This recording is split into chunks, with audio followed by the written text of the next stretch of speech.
ಇತ್ತೀಚೆಗೆ ರೈತರು ತಮ್ಮ ಜಮೀನಿನಲ್ಲಿ ಉಳುಮೆ ಮಾಡಲು ಹೆಚ್ಚಾಗಿ ಟ್ರ್ಯಾಕ್ಟರ್ಗಳ ಮೊರೆ ಹೋಗಿದ್ದಾರೆ. ಟ್ರ್ಯಾಕ್ಟರ್ನಲ್ಲಿ ಅತಿ ಬೇಗ ಉಳುಮೆ ಮಾಡುವುದು ರೈತನಿಗೆ ಎಷ್ಟು ಉಪಯೋಗವೋ ಅಷ್ಟೇ ಅಪಾಯವೂ ಇದೆ.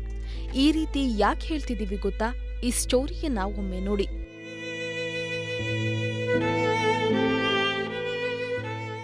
ಕುಣಿಗಲ್ ತಾಲೂಕಿನ ಬಸವಮತ್ತಿಕೆರೆ ಗ್ರಾಮದಲ್ಲಿ ತನ್ನ ಜಮೀನಿನಲ್ಲಿ 27 ವರ್ಷದ ನರೇಶ್ ಎಂಬ ಯುವ ರೈತ ಉಳುಮೆ ಮಾಡುವ ಸಂದರ್ಭದಲ್ಲಿ ಟ್ರ್ಯಾಕ್ಟರ್ ನಿಯಂತ್ರಣ ತಪ್ಪಿ ಮೊಗಿಚಿಕೊಂಡು ಹಳ್ಳಕ್ಕೆ ಬಿದ್ದ ಪರಿಣಾಮ ಯುವ ರೈತ ಟ್ರ್ಯಾಕ್ಟರ್ ಕೆಳಗೆ ಸಿಲುಕಿ ಸ್ಥಳದಲ್ಲಿ ಸಾವನ್ನಪ್ಪಿರುವ ಘಟನೆ ಸಂಭವಿಸಿದೆ.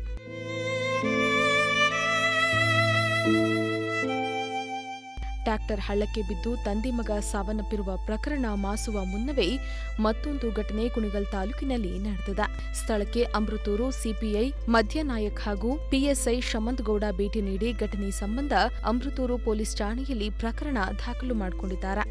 ಶಿವಕುಮಾರ್, ಪ್ರಜಾಶಕ್ತಿ ಟಿವಿ, ಕುಣಿಗಲ್.